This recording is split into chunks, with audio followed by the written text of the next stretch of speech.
Muy buenas, estamos en el programa Vamos a Conversar. Les saluda Tania Peña a través del canal universitario de la cultura de la máxima casa de estudios. El día de hoy estaremos conversando acerca de Honduras y el agua, y para esto nos acompañan nuestros invitados especiales, la ingeniera Gisela Cabrera, de parte de la Dirección General de Recursos Hídricos de la Secretaría de Recursos Naturales y Ambiente, el ingeniero Manuel Conde, especialista en hidrología del Departamento de Hidrología del ENE, el ingeniero Raúl López, ¿verdad? Él es el gerente de la Iniciativa Mundial del Agua, ¿verdad? Del Catholic Relief Service, ¿verdad? En Honduras, y el ingeniero Eliu Urtecho de DIAT Sana, ¿verdad? Entonces vamos a empezar a conversar acerca, en este primer bloque, de lo que es la disponibilidad del agua en Honduras. Y vamos a preguntarle a Gerson. Gerson, quisiera que nos comentaras acerca de la lluvia. ¿Cuánto nos llueve en el país? ¿Cómo está distribuida la lluvia? Coméntanos así cuáles son los lugares donde menos llueve, donde más llueve. ¿Qué podemos hablar de eso, Gerson? Sí, muchas gracias por la invitación. Bueno, hablaremos entonces de que en Honduras tenemos al menos tres regiones climáticas: las regiones de las zonas bajas, tierras bajas del Caribe, pasando por la parte alta del centro de Honduras, hasta luego otra vez bajar a la parte baja del Atlántico. La precipitación en Honduras oscila entre los rangos de 900 milímetros a 3.300 milímetros anuales, cuando tenemos una influencia de los vientos alisios del noreste que hacen que se precipite más en la parte atlántica, con un promedio de 3.300 milímetros. Luego la parte occidental es muy similar a la parte central, con un promedio de 900 a 1.800 milímetros. Y en la parte sur tenemos una disminución de hasta unos 1.200 milímetros anuales. La disponibilidad de agua en Honduras más o menos anda por unos 100.000 millones de hectómetros cúbicos, y tiene una estimación de que solo se aprovecha más o menos un 10% de toda esa agua. Ok, gracias, Gerson. Entonces estamos hablando que nos llueve en las zonas en las zonas del norte hasta 3.000 y en las zonas más secas hasta 900, ¿sí? Hasta 900, sí. Sí, bueno, muchas gracias, Gerson. Y bueno, Gisela, te preguntamos ahora, ¿qué hay acerca de las cuencas? Cuéntanos cómo está dividido el país, cuántas cuencas tenemos, cuáles son las más grandes, ¿verdad? Si nos puedes comentar sobre eso, por favor. Bien, muchas gracias por la invitación, ¿verdad? Honduras está dividido geográficamente, bueno, hidrográficamente en 22 cuencas hidrográficas, según el último mapa que fue elaborado por la Dirección General de Recursos Hídricos y que igual está en proceso de validación. Bueno, de esas 22 cuencas, la mayoría drenan hacia el Océano Atlántico, ¿verdad? En su mayoría, y sí hay una porción que drena hacia el Pacífico. De las cuencas mayores, pues son las cuencas del río Patuca, las cuencas del río Ulúa, que son realmente cuencas bastante extensas. Y también pues contamos con cuencas bastante pequeñas, ¿verdad? Bien pequeñas, que son como un sistema de cuencas que se localiza en el litoral atlántico. ¿Qué más les puedo decir? Tenemos cuencas compartidas, ¿verdad? Compartimos cuencas con El Salvador, por ejemplo, la cuenca del río Lempa, la cuenca del río Huascorán, también compartimos con Nicaragua. La mayoría de estas cuencas compartidas son el límite entre un país y otro. Nosotros, por ejemplo, aquí en Tegucigalpa somos parte de la cuenca del río Choluteca, de la cuenca alta del río Choluteca, y es una de las principales cuencas también, ¿verdad? En función de la cantidad de la presión que existe. Y esta cuenca pues drena hacia el Océano Pacífico, hacia el Golfo de Fonseca. Básicamente eso, ¿verdad? Las cuencas. Ok, muchas gracias, Gisela, porque nos has ampliado el tema de las cuencas. Pero siguiendo en la misma línea, Manuel, ¿qué nos cuenta acerca de estos ríos, verdad? Acerca de cuáles sus caudales, qué podríamos decir de cuáles son estos ríos más caudalosos que podríamos tener en el país, ¿verdad? Cuéntanos un poco acerca de eso en base a su experiencia. Bueno, muchas gracias por la invitación a UTV. Y en relación a lo que decía la ingeniera Gisela, si bien es cierto, sí existen o conocemos o manejamos como cuencas principales 22 cuencas. Entre ellas, las más estudiadas e investigadas por la Empresa Nacional de Energía Eléctrica, se puede mencionar la cuenca del río Ulúa, la cuenca del río Patuca y la cuenca del río Lempa, específicamente sobre el río Mocal. De esas cuencas o de esos ríos en especial, Por ejemplo, el río Luga puede, en promedio, en las épocas de verano puede llegar hasta 35, de 35 a 120 metros cúbicos por segundo, los caudales más bajos. Y los caudales máximos oscilan hasta desde 1800 a 2200 metros cúbicos por segundo. El río Patuca sí tiene unos caudales un poco más bajos en el verano, de a 35 metros cúbicos por segundo, hasta unos 1500 metros cúbicos por segundo en su época de invierno. Estos caudales son promedios, quiero enfatizar en eso, porque si bien es cierto, por ejemplo, para eventos extremos han sido superados en el mismo río Ulúa y el mismo río Patuca, pero los caudales que estamos mencionando son caudales promedios. También el río Mocal, el río Chamelecón, que también son ríos caudalosos, tienen un promedio entre 2 a 350 metros cúbicos por segundo en la época de invierno. Como esto nos convierte, solo por mencionar algunos ríos, en el país centroamericano con el mayor potencial hídrico, el cual nosotros estamos en la capacidad de aprovecharlo. Ok, muchas gracias Manuel por habernos ampliado el tema de los ríos. Yo sí quisiera comentar siempre en la misma línea de agua superficial, pero ahora vamos a tocar el tema de aguas subterráneas. La verdad, en nuestro país, al igual que hay un potencial hídrico, como lo acaba de decir Manuel, tenemos un potencial para la explotación del recurso hídrico subterráneo, sobre todo en los valles, ¿verdad? Encontramos bastantes acuíferos que realmente podrían subsanar las necesidades de abastecimiento de agua de nuestras poblaciones. También tenemos acuíferos costeros bastante productivos y así como algunos acuíferos, ¿verdad? En zonas con pendientes algo pronunciadas que podrían también ser explotados, ¿verdad? Y la verdad sobre el tema de agua subterránea, compañeros, en el país es uno de los temas poco estudiados, como ustedes ya lo saben, ¿verdad? Pero, sin embargo, conocemos en algunos lugares puntuales, sobre todo en las ciudades, ¿verdad? Como por ejemplo Tegucigalpa, San Pedro Sula, que sabemos que son ciudades que dependen bastante del recurso hídrico subterráneo, es que se conoce un poco más sobre las aguas subterráneas, ¿verdad? Pero sí sabemos que tenemos un gran potencial ahí abajo, ¿verdad? Que debemos primero explorar antes de querer explotarlo. Siguiendo siempre en este tema de la disponibilidad, Raúl, sí quisiera que nos comentara acerca de este término que tienen ustedes con la Iniciativa Global del Agua, que es el agua verde. Sí quisiera que nos comentaras acerca de esto. Bueno, muchas gracias por la invitación. El término agua verde, Tania y a los compañeros, es un término que viene del Instituto de Investigaciones Hidrológicas de Estocolmo, en Suecia. La doctora Falkenmark y Rockström han hecho un compendio de investigaciones a nivel mundial sobre el potencial que tiene el agua lluvia. El ingeniero Gerson bien nos dijo que el país es un país con altos recursos en cuanto a la disponibilidad del agua que cae del cielo, y en realidad no estamos aprovechando al máximo ese potencial, como dijo el ingeniero. Y la verdad que el agua verde es la optimización del recurso de agua lluvia en las capas disponibles para las plantas y en este caso para nosotros los seres humanos sin hacer grandes inversiones. El tema del agua verde es la concentración en las raíces de los árboles, es la concentración de agua en el espacio poroso del suelo, es la concentración del agua antes de convertirse en agua azul, que es la que llamamos escorrentía, ¿verdad? El agua azul es la escorrentía y el agua verde es realmente lo que estamos aprovechando en un ecosistema. Hay un término ahí, un cálculo a nivel mundial, muy general, basado en modelos matemáticos, que más o menos el agua verde representa por cada gota de agua escorrentía como la que tenemos acumulada aquí en el embalse, estamos hablando de 90 veces más agua acumulada en el entorno, en la capa del suelo, en el espacio poroso, en la vegetación. Y en esos territorios de alta precipitación que estamos en los trópicos, la acumulación de agua verde es mayor todavía.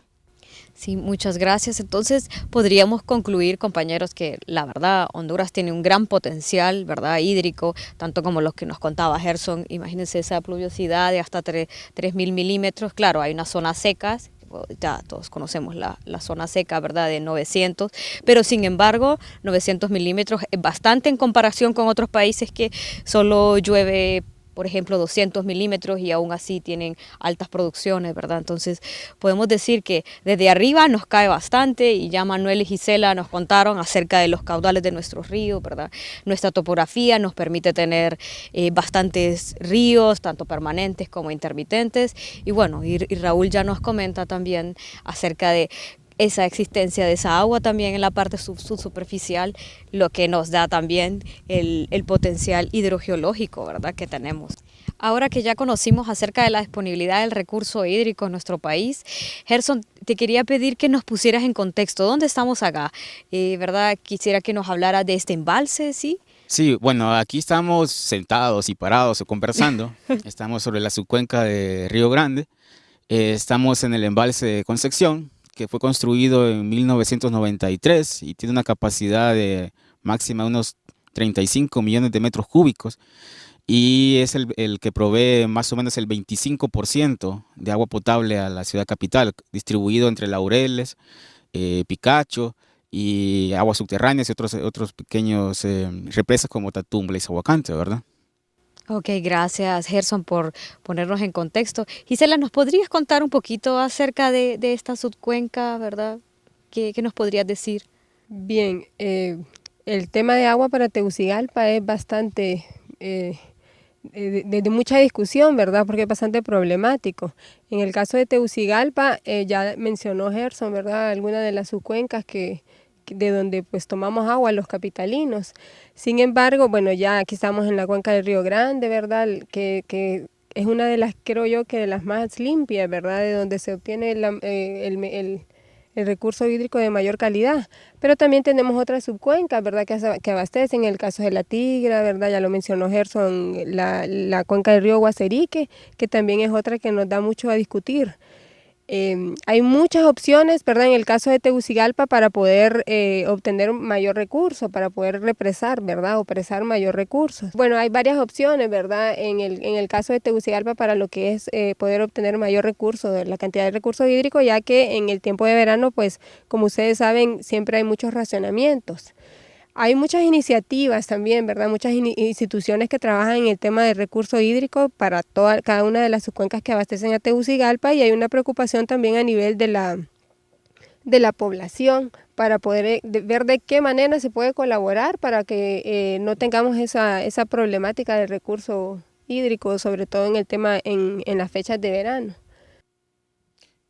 Sí, Raúl nos comentaba hace poco acerca de los estudios que tenían sobre los represamientos, que nos decías. Sí, la verdad que Tegucigalpa tiene la opción, y según estudios que ha hecho el SANA desde hace 50 años, los análisis que se han hecho, estudios técnicos, más o menos Tegucigalpa podría tener de 6 a 8 pequeños embalses o embalses de regular tamaño como este, que podrían dar la disponibilidad del recurso. Sin embargo, hay uno de los técnicos de mucha experiencia en el SANA que dice: ¿para qué represar si la mitad se nos pierde por mal uso, si la mitad se nos pierde porque la gente no lo aprovecha, porque la gente deja tener fuga en sus casas, en los inodoros?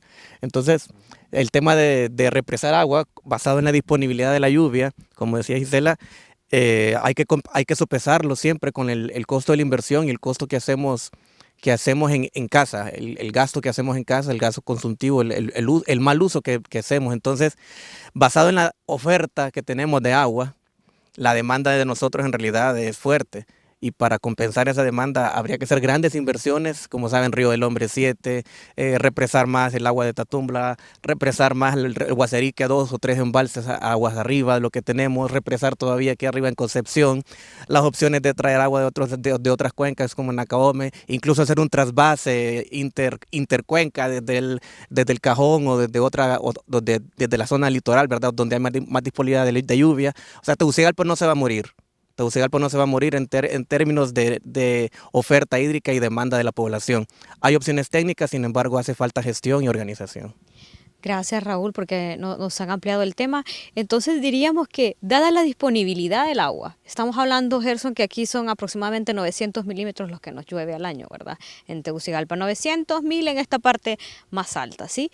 Y dada esta gran demanda que hay en la ciudad, como ya nos contaba Gisela, y toda esta oferta, o sea, Técnicamente, Raúl, con lo que usted está diciendo, podríamos decir que podríamos tener agua para Tegucigalpa, ¿sí? Si tuviéramos un mejor manejo, una mejor gestión del agua. Podríamos tener agua suficiente para una ciudad con más o menos 15 millones de habitantes, ¿verdad? Y basado en una organización del territorio de tipo vertical, con más presión, incluso con una zona urbanizada, Tegucigalpa, Comayagua o Tegucigalpa, Choluteca, que esas son las perspectivas a futuro con respecto al manejo del territorio y en crecimiento. Entonces, el territorio tiene la oferta y la disponibilidad del recurso hídrico. Estamos bendecidos por tenerla y nos hace falta gestión, inversión.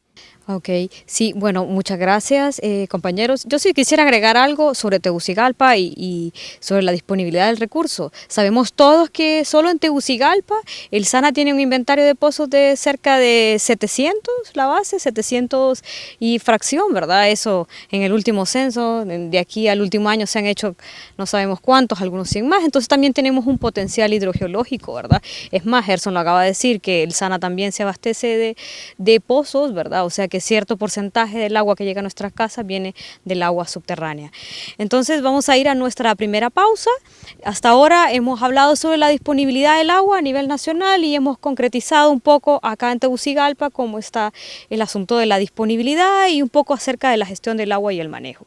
En el segundo bloque hablaremos más acerca de los usos, ¿verdad? Que le estamos dando al agua de manera general en el país desde una perspectiva agrícola, energética, de abastecimiento, etcétera. Así que ya regresamos.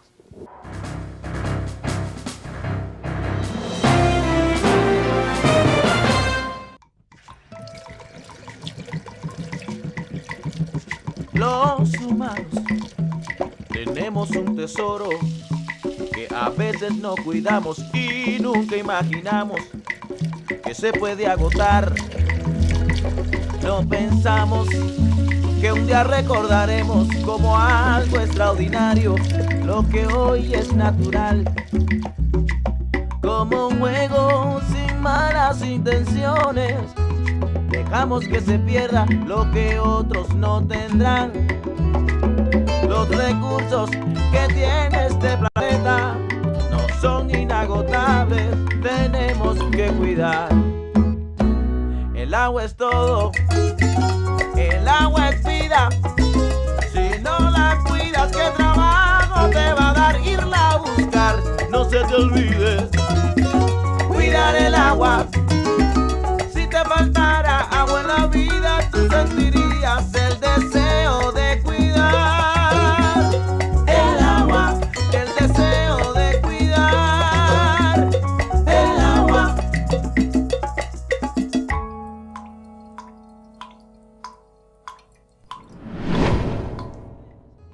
Dejamos que se pierda lo que otros no tendrán.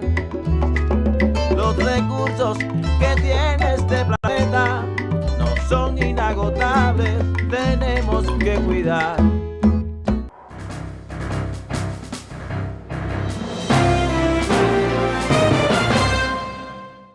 Estamos de regreso en su programa Vamos a Conversar. El día de hoy estamos hablando de Honduras y el agua. En el bloque anterior hablábamos acerca de la disponibilidad del recurso hídrico en nuestro país y contextualizábamos un poco del asunto del recurso hídrico en Tegucigalpa. Ahora en este segundo bloque hablaremos sobre los usos del agua que le damos en nuestro país. Y primero vamos a empezar, Gerson, quisiera que nos hablaras acerca del uso del agua para nosotros los humanos. ¿Qué hay acerca de eso? ¿Cuánto consumimos? ¿Cuánto cuesta cada vez que nosotros abrimos nuestras llaves en casa? ¿Cuánto cuesta esa agua, verdad, disponible en esa calidad y en esa cantidad? Háblanos sobre eso, por favor. Sí, Tania, es una muy buena pregunta porque en el segmento anterior hablábamos con Raúl, o mencionaba Raúl, la parte de los usos consultivos que se le dan al agua a pesar de nuestra disponibilidad. Bueno, pues cabe mencionar que de parte del SANA, las estadísticas que se tienen es que tenemos a nivel nacional o la parte metropolitana y las secciones del SANA una cobertura de más o menos un 75-80% en agua potable y un 65% a nivel de saneamiento. Estos valores aumentan en las partes urbanas y disminuyen en la zona rural. La zona rural disminuye más o menos como a un 50, 45%. Entonces vemos ahí que la distribución de este recurso se ve un tanto limitado en cuanto a la parte rural. En cuanto a los costos que se manejan, cabe destacar que en las partes urbanas no se paga realmente lo que vale el agua, ¿verdad? Eso, hay muchos estudios de valoración del agua, sabemos. Pero más o menos el Distrito Central se está dividido en 4 segmentos residenciales, los cuales oscilan un valor de 30 lempiras por metro cúbico el primer segmento, unos 65 lempiras el segundo segmento, 88 el tercer segmento, y el cuarto segmento son con las residenciales mayores, andan como unos 140 lempiras el metro cúbico. Y estos van en una escala de 0 a 20 metros cúbicos de consumo, de 21 a 41, y así va escalando el valor de consumo, que tendremos a veces hasta unos más 60 metros cúbicos por consumo mensual en las residenciales altas. En la parte comercial el valor anda como por unos 150 a 300 lempiras el metro cúbico, que se trata de un valor similar en las instituciones de gobierno y en la parte industrial. En cuanto a estas secciones, mucha gente dice que se queja porque que a unos les cobran menos, otros les cobran más. En las partes residenciales, por ejemplo, el valor es mucho más alto, pero generalmente la gente desperdicia más el agua. Gerson, ¿Sí? pero una Sí, consulta. dime. El SANA como institución y las municipalidades y juntas de agua, ¿qué cobran? ¿Están cobrando líquido o están cobrando otras cosas? No. Es evidente que el agua es un recurso natural y es un bien humano, un derecho humano. Y lo que se cobra no es el agua, lo que se cobra es el servicio, ¿no? Es el servicio, el tratamiento, estos embalses, la distribución, el tratamiento, hasta cuando llega a vuestras casas, ¿sí? Gerson, sobre lo que comentabas del costo del metro cúbico, decías que no es el valor indicado, que no se paga lo que realmente vale el agua, pero en la zona industrial ¿se cobra lo que realmente es? Se tienen unos parámetros de consumo bastante afinados y considerados, pero sí todavía falta, esto es una tarea muy amplia que se debe desarrollar en cuanto a tarifas. Tarifa es un tema bastante delicado que se tiene que tratar con pinza y todo eso. Si hablamos de la gestión integral de recursos hídricos, se debería cobrar un valor mucho más alto. Y una cosita más que sí es importante. Hablamos mucho de lo que es el sistema tarifario en la parte urbana, ¿verdad? Y también se hablaba también de la parte rural, porque eso es algo bien importante, el valor y la actividad que realizan las juntas de agua. Sí, bastante. Y decir que bueno, que la gente tome la idea de que no solo es el agua que llega por tubo, de las diferentes maneras que se pueda tener acceso al agua, sino que de dónde viene esa agua, las implicaciones que tiene la protección de lo que es las zonas de recarga. Entonces la idea es que dentro de este sistema tarifario se pueda incluir todo este contexto, ¿verdad? Que en algunos casos pues no lo hacemos y en otros, en el tema de las juntas de agua, por ejemplo, yo veo que tienen muy buena experiencia, claro, y sí, que ellos toman bastante el tema de nuestra protección de nuestra zona, de nuestra toma, de sembrar, de todas esas actividades que de una u otra manera implican un costo. Sí, eso es lo que se le llama el empoderamiento del proyecto, ¿no? Ellos tienen la conciencia de que tienen una fuente de agua muy escasa y tratan de proteger esa fuente y valoran más el recurso. Incluso tienen unos sistemas tarifarios muy bien escalonados, ¿verdad? Tienen experiencias acá con sus proyectos y hacen escalonadas y le dicen, mire, usted se pasó de los metros cúbicos de consumo y va a tener que pagar tanto y le paga una multa. Pero estamos hablando de comunidades pequeñas, pues. Pero ya tratando de un sistema de ciudades metropolitanas y es bien complicado. Eso me parece muy importante, Nelson, la palabra conciencia, sí, que es lo que nos pasa no tenemos algunas veces en la zona urbana, porque como tenemos a veces el valor del metro cúbico es bajo, podemos denominar muy bajo, la gente tiene el desperdicio, claro, de agua. Hasta ahora recientemente se está fomentando un poco de conciencia en el ciudadano, pero en el pasado o de repente muy seguido vemos cómo se está desaprovechando el recurso. Sí, Gerson, eso ahorita comentábamos acerca de la cantidad, ¿verdad? Pero ¿qué hay acerca de la calidad del agua? O sea, cuando yo voy a la mañana a mi casa, abro la llave, ¿verdad? ¿Qué hay sobre ese supuesto de esa calidad? ¿Puedo yo tomarla? ¿Sí? Dinos acerca de eso, porque yo sé que el SANA invierte mucho en la calidad del recurso hídrico. Sabemos que Aguas de San Pedro invierte mucho en la calidad del agua que llega a las casas. ¿Qué hay acerca de eso? En calidad, el SANA como institución se esmera al máximo en brindar agua de óptima calidad con sus plantas de tratamiento, Laureles, Concepción, Picacho, Miraflores y las demás plantas paquetes que están en los diferentes pozos y los diferentes cuando hay en época lluviosa. SANA garantiza un agua de buena calidad para consumo. Pero recordemos que en el Distrito Central hay tuberías que son un poco viejas y pueden haber infiltraciones, entonces ahí puede disminuir un poco la calidad del agua, pero cuando sale de la planta de tratamiento hacia el tanque de distribución es un agua de óptima calidad y que tiene altos controles, laboratorios son altamente tecnificados y ahí es donde va un poco lo de la parte de los costos de tratamiento, que son muy altos. Últimamente Laureles sobre todo, se están utilizando carbón activado, que es un polímero ahí que es bastante alto, pero sí es un agua de muy buena calidad. O sea que podríamos tomar, si solucionáramos el tema de las infiltraciones en la distribución del recurso hídrico, cambio de tuberías viejas por ahí. Claro, podríamos. Pero sí hay unas colonias que sí se puede. Sí se puede tomar. Bueno, eso es importante de tener en cuenta. Hablamos ya entonces acerca de la parte doméstica, ¿verdad? De la parte comercial e industrial. Pero sí quisiera, Raúl, que nos habláramos de los usos para la parte agrícola. Háblanos cómo está el país en eso, ¿verdad? Porque sabemos que mucho se dice que lo que más se invierte, el agua donde más se invierte es en la parte agrícola, donde más se pierde. Háblanos un poco sobre eso, Raúl, por favor. Bueno, en primer lugar, la agricultura ha sido satanizada por la cantidad de uso consultivo que tiene el agua. Sin embargo, recordemos que Honduras se estima pues que en un buen uso de la tierra el 30% es de vocación agrícola, dicen los estudios. Y eso se refiere a las 400.000 hectáreas de valle que tenemos. Si nos vamos a Comayagua, esas 400.000 hectáreas ya le restamos un montón en la parte urbanizada. En el Valle de Sura está peleando la caña contra la maquila, contra la urbanización. Igual pasa en otros pequeños valles que están en el interior del país que tienen su potencial de uso agrícola. Los cálculos que hacen usualmente vienen de los distritos de riego organizados. Usted que está ahí en su casa sabe cuántos distritos de riego hay organizados en el país. No, lo dudo. Si no es de un pequeño valle productivo, lo dudo. Entonces, los datos que tenemos por uso son de esos pequeños distritos de riego que hay en Comayagua, que hay en Valle de Sencenti, en el Valle en Aguán. Pero realmente la agricultura, y este es el enfoque que les mencionó Tania al inicio de Agua Verde, en realidad la agricultura es un regulador del flujo de agua, es un productor de agua. Los pastos infiltran agua, regulan agua en el ciclo hidrológico y lo que usualmente se conoce como el uso de agua en la agricultura es el riego presurizado. Y sabemos que el 75% de los alimentos que produce este país es por agua lluvia.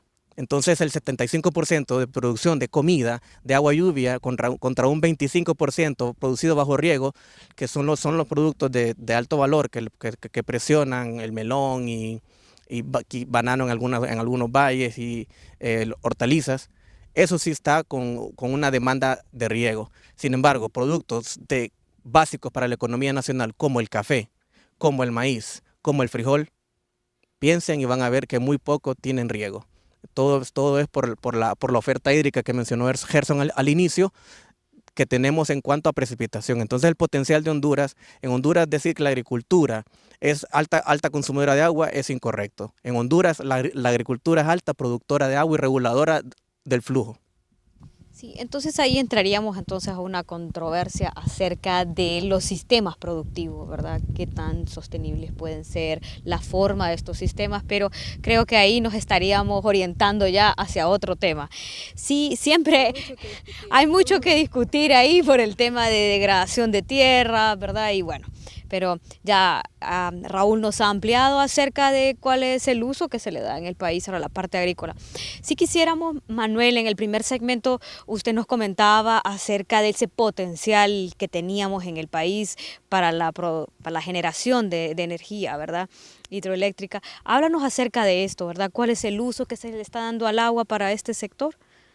Como bien se dijo en el primer segmento, nosotros contamos con un potencial hídrico grande, y el cual irónicamente, igual que en el agua potable, no está siendo bien utilizado, no está siendo optimizado. Me gustaría darles un panorama de lo que está pasando en el sector energético. Nosotros actualmente tenemos una demanda aproximada de energía. De esos 1.300 megawatts se generan 469 a 500 megawatts por energía hidroeléctrica. Entonces, el Plan de Nación está contemplando que se revierta esta matriz, es decir, está proyectado o establecido según el Plan de Nación que en el año 2022 esta matriz se convierta a 60% de energía renovable y 40% de energía térmica. Se pronostica que en los próximos 3 años, de aquí al 2015, se estén integrando 300 megawatts adicionales a los que tenemos. Y en el año 2018 estén incorporándose otros 300 megas o aproximadamente más, que sumarían 700 megas, que son los que el Congreso Nacional ya aprobó en 49 contratos. No es que solo existen 49 proyectos probables. Generalmente nosotros como ciudadanos comunes solo escuchamos del cajón, mucha gente no sabe que existen embalses o plantas hidroeléctricas en el lago Yojoa, en Río Lindo, por mencionarles algunas, el proyecto del Níspero, que son del ENE. Existen muchos proyectos de generadores privados, están perfilados alrededor de 1.700 megawatts potencialmente. Quizás no se desarrollen todo eso, porque el potencial hídrico que se ha proyectado para Honduras está entre 4.600 a 5.000 megawatts, de los cuales, como les repito, solo hemos desarrollado 469 a 500 megawatts probablemente. Y se cree que hasta 2018, como digo, se van a incorporar otros 700 megawatts adicionales. Entonces el potencial que tiene Honduras para la generación hidroeléctrica, si bien recuerdan ustedes, en el pasado nosotros éramos exportadores de energía. En este momento... Solamente con el cajón. En este momento, sí, solamente con el cajón. En este momento nosotros estamos hasta comprando energía de otros países, ustedes lo han visto en las noticias. Entonces tenemos la capacidad. A esos proyectos que les mencionaba, faltaría agregar, por ejemplo, el proyecto Patuca 3. El proyecto Patuca 3 tiene 3 componentes, Patuca 3, Patuca 2 y Patuca 2A. Entre ellos sumarían aproximadamente 524 megas, solo ese complejo. Y el proyecto Llanitos y Catuyo, que son dos proyectos, pero se mencionan como un solo porque son proyectos hermanos, llegarían a generar 400 megawatts. Entonces nosotros, el país, al introducir esos 400 y más 500 serían aproximadamente 900 megas. Estaríamos revirtiendo y casi llegando a la demanda que estamos necesitando. Pero, como todos sabemos, es un problema de intereses y de gestión. Y la demanda debe crecer por la economía nacional. Y por último, la voluntad política. Sí. Manuel, ¿de cuántos años estamos hablando que se van a generar esos 900 megas con esos proyectos que acabas de mencionar? ¿Cuántos años tendría? Por ejemplo, la primera etapa de Patuca 3 ya incorporó que son 104 megawatts, ya la fase 1 de Patuca 3 ya está superada. Como les digo, los Patucas son 3 proyectos, Patuca 3, Patuca 2 y Patuca 2A. Pero solo hasta el momento está en construcción, en fase 2, el proyecto Patuca 3 de 104 megawatts. El proyecto Llanitos y Catuyo está en un proceso un poco complicado de explicarles, pero se prevé que en los próximos 3-5 años deberíamos, como hondureños, deberíamos de apoyar o impulsar este tipo de proyectos de energía renovable. Perdón, Gisela. Perdón, Tania, es que a mí me llama mucho el tema de la parte hidroeléctrica. Yo trabajo mucho con las personas y bueno, hablábamos también en el corte que es un tema bien sensitivo, ¿verdad? La gente tiene muchas opiniones en cuanto a las presas. Tenemos nosotros una serie de talleres y el tema de la parte de generación hidroeléctrica siempre es muy discutido, ¿verdad? Porque la gente tiene muy mala impresión. Entonces yo creo que, nosotros no podemos decir, ¿verdad? Cada caso hay que analizarlo y tiene sus implicaciones, pero sí es importante el tema de la información, que como organismos de Estado, ¿verdad? Nosotros podamos definir el tema de información, porque definitivamente ese tema genera demasiada discusión. La gente está muy reacia a lo que es la generación hidroeléctrica. Y bueno, sí quería como... Pero cuando dices información, ¿a qué tipo de información? Bueno, es importante Sobre los impactos. conocer... Sobre los impactos. Es importante conocer cuáles son las estructuras Sociales, sí. locales, ¿verdad? Para que esas estructuras locales estén informadas sobre todo lo que conlleva un proceso, un proyecto hidroeléctrico, sociales, sí, ¿verdad? ambiental. Tanto los beneficios como los impactos, porque todo tiene un impacto, pero todo tiene un beneficio. Entonces, analizar ese costo-beneficio y bueno, que la gente sepa, ¿verdad? Lo que nosotros buscamos es que la gente esté informada, que la gente sepa, porque a veces por la misma desinformación opinamos y a la hora de la hora no tenemos un criterio definido. Como todo proceso, igual de un proyecto, como un proyecto hidroeléctrico, tiene sus etapas, ¿verdad? Entre esas etapas entra la etapa de socialización. Y los proyectos que ahora están mejor estructurados o están siendo mejor gestionados, no como antes, ahora sí hay una etapa de socialización donde el generador, ya sea privado o estatal como la ENE, ingresa a las comunidades o a los municipios afectados y empieza eso. ¿Y por qué? Porque va a haber un impacto directo, obviamente, pero se miran las medidas de regulación, los beneficios que va a traer el desarrollo, todo ese tipo. Sí, perdón, necesito más. Manuel, solo tenía un comentario que darte, por ejemplo, al igual que en el SANA, por ejemplo, que se está viendo la construcción de presas pequeñas, por ejemplo, para abastecimiento. No sé si la ENE también tiene esos estudios para pequeñas hidroeléctricas, para no hacer grandes represamientos que, como dice Gisela, en su momento genera más impacto social, sobre todo, ¿verdad? Impacto ambiental. Entonces, ver la posibilidad de pequeñas hidroeléctricas, así como el SANA puede ser que pequeños embalses que tengan, de hecho, que tengan menor como costo les y dije inicialmente, desarrollo más rápido. Nosotros como ciudadanos comunes no conocemos todos los proyectos, ¿verdad? Pero sí, sí existen. Solo múltiples, en privados mucho más. La ENE, por ejemplo, podría mencionarte un proyecto que ya está a punto de culminarse, que es el proyecto Kilio 2, de 1 mega, aproximadamente 1 mega. Está el proyecto de Yure. Tenemos varios proyectos, Los Lirios, que es un proyecto aislado también. Hay varios proyectitos que la gente no las conoce y que van aportando. Y sí hemos apostado. Los grandes conocidos son Llanitos y Catuyo, Patucas, El Tablón, que ahora está en otras manos, pero sí son potencialmente viables. Yo quisiera participar con respecto a la pregunta de Gerson, porque en Honduras el SANA, desde su fundación, no pudo cubrir la demanda del agua potable. ¿Qué pasó? ¿Qué hizo la sociedad? Y como dijo Gisela, promovió las juntas administradoras locales de agua. Entonces, en el tema energético también deberíamos de tener una estrategia generadora de pequeñas juntas de administradoras de producción hidroeléctrica en aquellas comunidades que tienen el potencial. Estamos hablando de pequeños proyectos que pueden suministrar energía para 50, 100 viviendas y que todavía no se ha contemplado como fue la pregunta que nos hizo Gerson ahora, ¿verdad? De hecho, los proyectos existen, Raúl. Sí. Y proyectos comunitarios. Muchas familias, 100, 150 familias se han unido y han empezado a desarrollar proyectos comunitarios y tienen proyectos que van a ser hospitales para el desarrollo de la comunidad. Y no solo es un socio, son 150 socios que están en una empresa de ese tipo. Sí, vemos que el potencial que tenemos, ¿verdad?, para todos los distintos usos en el país es enorme. O sea, tenemos mucha agua para agricultura, lo que pasa es que hay un problema, ¿verdad?, en el manejo, ¿verdad? Tenemos mucha agua para beber, mucha agua para nuestra industria, para nuestro comercio, tenemos mucha agua para la energía, pero yo quisiera, Gisela, así muy puntualmente, que nos dijera qué pasa después de que acá el SANA coge el agua para llevar a nuestros hogares, que acá después se coge el agua para la producción y que después se retiene el agua para la parte eléctrica. ¿Qué pasa después con ese caudal ecológico que queda ahí? ¿Qué pasa con nuestros ecosistemas? Sí, quisiera que nos contaras así muy puntualmente qué está haciendo la Serna, ¿verdad?, en torno a eso, dado que es una de sus funciones, ¿verdad?, velar por el manejo integrado de los recursos naturales. ¿Qué se está haciendo en torno a eso de los caudales ecológicos? Bien, el tema de los usos, ¿verdad? Bueno, hemos mencionado aquí algunos de ellos y a veces nos olvidamos de lo que es el agua para nuestros ecosistemas, ¿verdad? Y bueno, tenemos que verlo en función de la relación, ¿verdad? Bueno, ya dijiste, el agua que se utiliza para consumo, que para hidroeléctrica, pero todo es un sistema.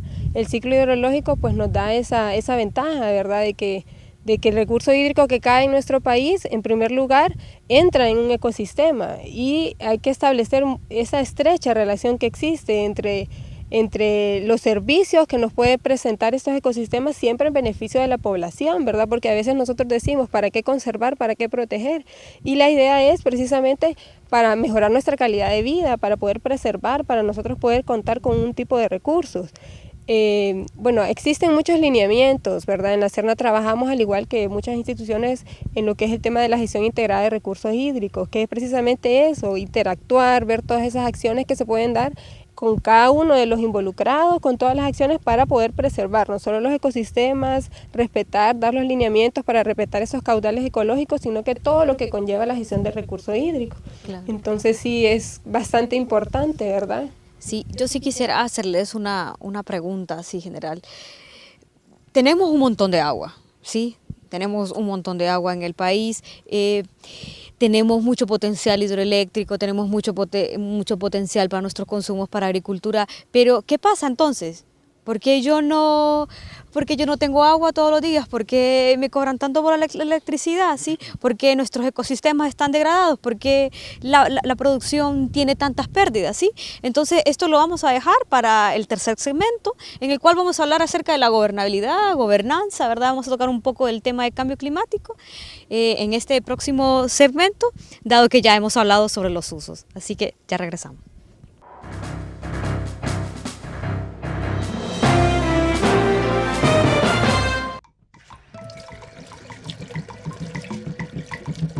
Los humanos tenemos un tesoro que a veces no cuidamos y nunca imaginamos que se puede agotar. No pensamos que un día recordaremos como algo extraordinario lo que hoy es natural. Como un juego sin malas intenciones, dejamos que se pierda lo que otros no tendrán. Los recursos que tiene este planeta no son inagotables, tenemos que cuidar.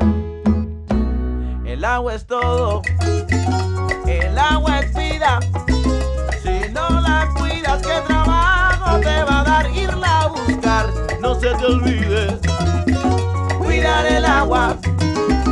Si te faltara agua en la vida, tú sentirías el deseo de cuidar el agua, el deseo de cuidar el agua.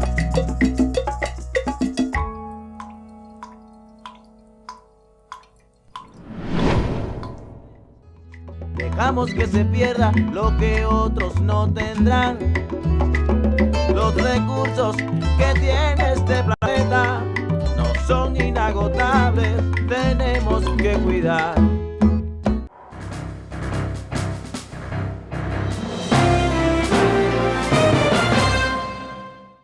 Estamos de regreso con su programa Vamos a Conversar. En esta ocasión vamos a seguir con este tercer bloque. En un primer bloque hablábamos sobre la disponibilidad del recurso hídrico, en un segundo bloque hablábamos sobre los usos, ¿verdad? Y teníamos una pregunta generadora ahí para otra discusión. Pero para poderle dar respuesta a esto, vamos a empezar hablando un poquito de la gobernabilidad y gobernanza del recurso hídrico en nuestro país y un poco sobre el tema del cambio climático. Gisela, ya que tú eres la especialista acá en este tema de gobernabilidad en nuestro país, háblanos acerca de cuál es ese marco político, marco legal sobre el recurso hídrico, y también quiero que nos hables sobre los consejos de cuenca, ¿verdad? Cómo estos se vienen empoderando, cómo estos se vienen formando, ¿sí? Coméntanos. Bien, bueno, como sabemos, Honduras tiene un amplio marco político, legal e institucional, ¿verdad?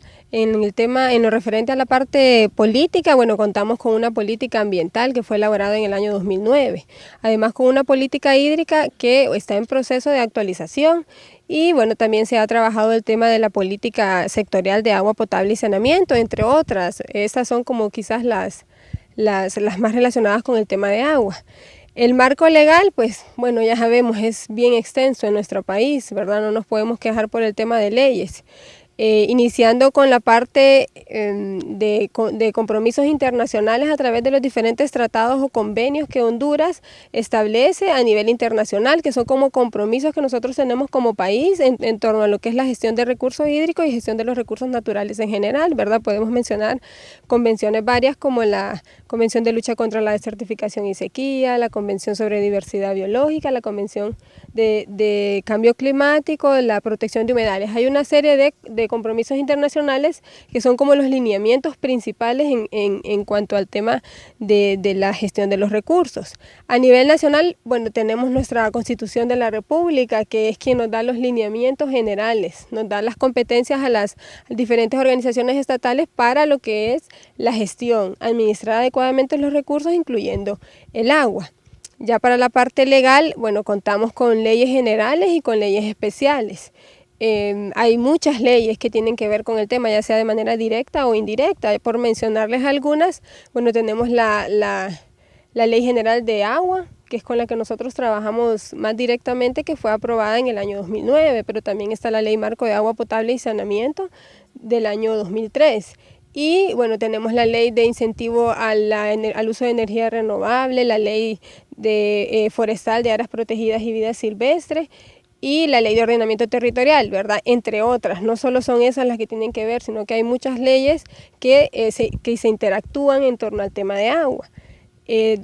Una de las principales leyes, que es como nuestra sombrilla, como nuestro horizonte, que es la ley para el establecimiento de una visión de país y la adopción de un plan de nación, que bueno, toma como referencia la parte hidrológica. La base teórica es la parte hidrológica, que bueno, es la que nos da como ese horizonte en cuanto a la gestión del recurso hídrico, ¿verdad? Eso en cuanto al marco legal. Además, pues todas las leyes para que sean ya ejecutadas, para que sean ya implementadas, requieren de un reglamento. Y bueno, la ley marco ya cuenta con su reglamento. Nosotros estamos trabajando con el reglamento de la Ley General de Agua y con reglamentos especiales como agua subterránea, reglamento de descargas, ¿verdad? Hay una serie de iniciativas en cuanto a la parte legal. Ya en lo relacionado, esto es a la parte de gobernabilidad. Bueno, no podemos olvidar la parte institucional, ¿verdad? Solo aquí habemos de 3 instituciones gubernamentales que tienen que ver la parte de agua. Nuestro país se caracteriza porque tiene una amplia gama de lo que son instituciones gubernamentales. Bien, en cuanto al marco institucional, pues Honduras se caracteriza por tener una serie de organizaciones que trabajamos con el tema de agua, ¿verdad? La SERNA como ente sectorial, ¿verdad? El líder sectorial, pero también está el Instituto de Conservación Forestal. Bueno, tenemos aquí desde el nivel normativo, que somos como estas organizaciones, hasta el nivel de uso, ¿verdad? Que está la ANE, el SANA, las diferentes organizaciones de carácter privado. Y bueno, además de eso es en cuanto al marco institucional, a la parte gubernamental, pero no podemos nosotros olvidar el tema de la sociedad civil. Nuestro marco legal es como una interacción, ¿verdad?, entre lo que es la gobernabilidad con la gobernanza. Nuestro marco legal, cada una de las leyes que yo mencioné, tienen una característica, que tienen un componente de la participación. Todas las leyes en nuestro país buscan ese tema de la participación. En el caso de la Ley General de Agua establece la conformación de los consejos de cuenca. La Ley Marco de Agua Potable y Saneamiento habla mucho del tema de las juntas de agua, de los comités de agua. La ley de Plan de Nación, Visión de País establece la conformación de lo que serían los consejos regionales de desarrollo y las mesas temáticas. La ley forestal, el tema de los consejos consultivos forestales. Y así, ¿verdad? Podemos mencionar que todas las leyes buscan esa participación. Nosotros que trabajamos directamente con el tema de los consejos de cuenca, bueno, son instancias en las que se busca involucrar todos los actores de la cuenca, ¿verdad? Tanto de los que están en la parte alta, que es donde la zona de recarga, como en la zona media y la zona baja. ¿Por qué? Porque todos a diferentes niveles ejercen una gestión en torno al tema de agua. Y además de que se incluya tanto alta, media y baja, pues se requiere que estén de todos los sectores, ¿verdad? Es decir, que nosotros podamos tener un espacio en el que se pueda discutir los entes gubernamentales, que somos los que tenemos la competencia para el tema de la gestión, los gobiernos locales, que son al fin y al cabo los que dan los lineamientos a nivel de cada territorio, y la base de los consejos de cuenca, que es la sociedad civil, ¿verdad?, a través de las diferentes organizaciones, ya sean juntas de agua, ya sean comanejadoras de áreas protegidas, ya sean organizaciones relacionadas al sector hídrico, productivo, organizaciones campesinas, patronatos. El objetivo de los consejos de cuenca y de todas las organizaciones locales en sí es poder interactuar todos los actores para discutir temas, para priorizar, ¿verdad?, que nos sirva a nosotros como gobierno, como una herramienta como gobierno para que nosotros podamos coordinar acciones. Qué interesante todo esto que nos ha contado Gisela. Tenemos una diversidad, ¿verdad?, de leyes que nos enmarcan y nos dice cómo debemos gobernar el agua, y también tenemos estructuras de organización que nos ayudan a gobernarnos, ¿no? Sí, es interesante y voy así a traer ese punto, es que me encanta ver cómo las personas en las comunidades, ¿verdad?, se reúnen en torno al agua, cómo se organizan en torno al agua, cómo protegen el recurso hídrico, ¿sí?, sin a veces necesidad de tener campañas de sensibilización, salvo en otros lugares que sí hay que intervenir y tener procesos de concientización, educación. Y eso me lleva a hacerte una pregunta, Gerson. ¿Cómo estamos con el tema de educación para el uso sostenible del agua, el uso racional del agua? Y quisiera que me hablaras un poco acerca del derecho humano al agua, por favor. Sí, gracias. Que eso viene a unirse con el tema de que está hablando Gisela, la parte de la legislación, porque tenemos, para nombrar, 4 herramientas institucionales o legales que hablan sobre el derecho humano al agua. Uno de ellos es primero la Constitución de la República, luego está el Plan de Nación, Visión de País, que menciona que para una seguridad económica y social de los pueblos se norma el agua como un derecho humano. Luego tenemos la Ley General de Aguas y la Ley Marco. Ellos en sus artículos, el 3 respectivamente, mencionan que el agua es un derecho humano y es vital y es prioritario para el desarrollo del país. Esto es importante porque nos habla en temas en cuanto a equidad, disponibilidad, accesibilidad y la parte de distribución, porque como si bien lo dice la palabra, el derecho humano, entonces tenemos que disponerle de agua a esas personas. De hecho, si hacemos un represamiento, por ejemplo, disculpando aquí nuestro colega de la ENE, por ejemplo, si hacemos un embalse, primero tenemos que proporcionar agua potable a una población que esté escasa de agua, pues, por ejemplo, prioridad, agua potable es prioridad. Luego va riego y luego si lo que quede pues para energía eléctrica, pero en poblaciones en las cuales ya se ha solventado el agua potable, el sistema de riego, pues entonces podemos establecer un sistema de energía eléctrica. Por eso es muy importante destacar que nuestra legislación a nivel nacional e internacional establece el agua como un derecho humano. Sí, es bien interesante ver cómo se van conjugando estas cosas y cómo se han ido armando las piezas, ¿verdad?, para lo que sería la gestión integrada del recurso hídrico en nuestro país. Y ahí sí quisiera que nos ayudaras, Raúl, con tu experiencia y nos respondieras, ¿realmente estamos caminando hacia una gestión integrada del recurso hídrico? Vemos que tenemos lo de los usos institucionalizados, vemos que tenemos todo un marco legal, vemos que por ahí se forman estructuras de organización en torno al agua, llámese consejos de cuenca, llámese junta de agua o diferentes, ¿verdad? Y vemos acá cómo se establece esto, el derecho al agua, y también cómo se ve en torno al instrumento de planificación en nuestro país, que es el Plan de Nación.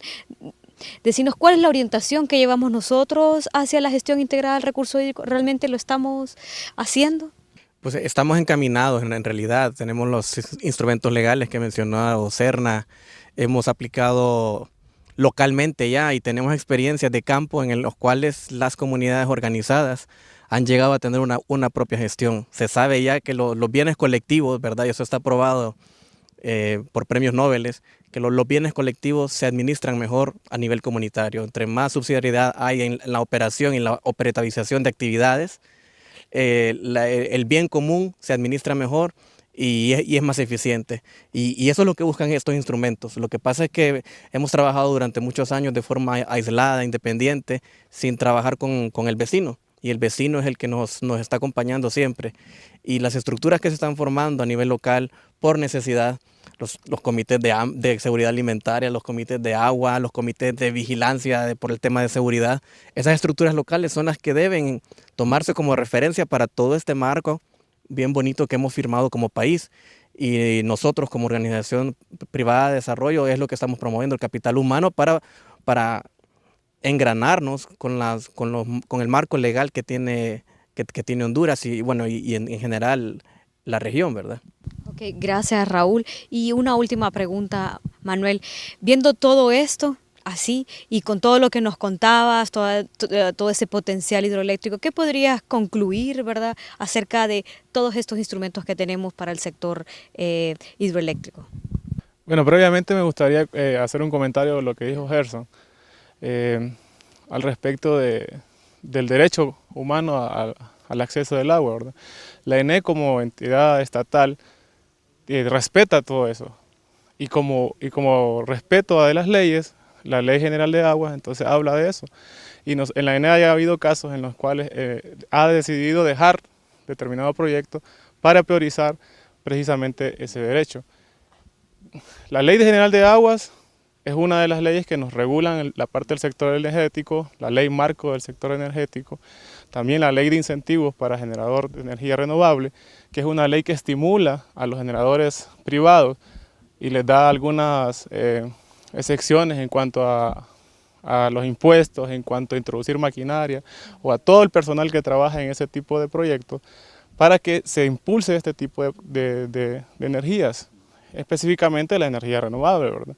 Entonces, en ese sentido, estamos siendo regulados, tal cual dijo Gisela, y también hay otras normativas más específicas que ha estipulado la SERNA como algunas guías. Ellos han formulado algunas guías precisamente para proyectos hidroeléctricos. Guías ambientales, donde se respeta desde la etapa de planificación, perfil del proyecto, desarrollo constructivo, desde constructivo hasta operativo. Y en todo ese proceso se van respetando tanto el manejo de cuencas, que hay que presentarlo al ICF también, y también el respeto al caudal ecológico. Ellos están determinando, tienen una metodología para el cálculo del caudal ecológico, siempre para preservar el recurso hídrico. Gracias Manuel por tu conclusión. Y Gisela, sí, puntualmente, ¿qué nos podrías concluir? Sabemos que tenemos gran disponibilidad, sabemos que tenemos necesidades, nuestros usos, algunos cubiertos, otros estamos ahí trabajando en ellos, pero ¿qué nos podrías concluir en torno al agua en nuestro país? Bien, yo diría que es necesario que todos, ¿verdad?, analicemos cuál es nuestro papel en el tema de la gestión integrada del recurso hídrico.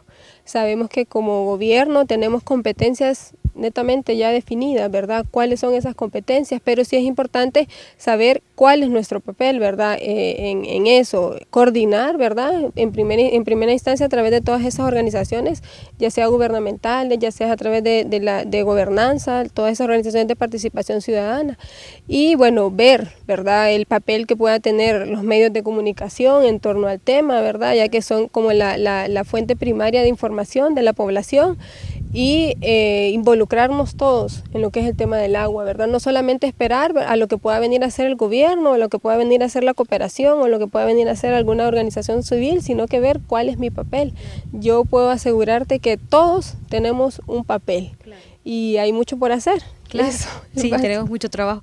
Y puntualmente, Gerson, ¿qué nos podrías decir en torno al manejo del agua? ¿Así un mensaje? Bueno, luego de lo que todo Gisela ha dicho, es poco lo que puede decir, pero básicamente es muy importante lo que dices, que las instituciones estén en su punto en cuanto al ciclo de la gestión integral de recurso hídrico, y por mi parte creo que es mucho la educación que pueden dar las universidades, por ejemplo, y la divulgación de la información, y tener conciencia, sobre todo, tener conciencia de un recurso que si bien está ahí, pero es un recurso muy disponible, pero escaso, y hay que aprovecharlo, ya sea en energía, en riego, en manejo integral, qué sé yo, en agua potable. Entonces es un poco de conciencia de saber cuánto cuesta esos procesos. Valorar el recurso. Y Raúl, puntualmente, ¿qué nos dirías acerca del agua? Del agua, pues que no le temamos a la inversión, que invirtamos en capturar agua lluvia, que invirtamos en capturar agua en el suelo, que invirtamos en generar cosas verdes, generar materias primas, maíz, produzcamos más árboles, o sea, optimicemos el uso del agua, no dejemos que el agua corra, como dicen, agua que no la debe beber, déjala correr, pero no, bebámosla, transformémosla, utilicémosla de una forma adecuada. Ok, si yo pudiera decir algo, ya que no nos ha quedado mucho tiempo para tocar el tema cambio climático y recurso hídrico, recordemos que hay que ver un recurso hídrico no como un sector, sino como algo que va transversal a todo, porque el recurso hídrico viene y nos alimenta, ¿verdad? Es el fundamento para lo que son los ecosistemas, así que vemos que el tema de cambio climático va a afectar directamente lo que es el recurso hídrico y por ende los demás sectores, así que creo que va a ser un tema a considerar en una próxima conversación que tengamos acá, siempre en el tema de Honduras y el agua, y esperemos tener otra oportunidad, y para nosotros realmente ha sido un placer, ¿verdad?, haber dado nuestros conocimientos especializados de las distintas instituciones, los distintos puntos de vista, y sí dejarlos pues con este Día Mundial del Agua, que como dijo Gisela, todos tenemos un papel que cumplir, ¿verdad?, para tener un uso racional del agua, para realmente manejar el agua, respetarla como tal. Así que muchas gracias y esperemos verlos y verlas otra vez. Un placer, Tania Peña.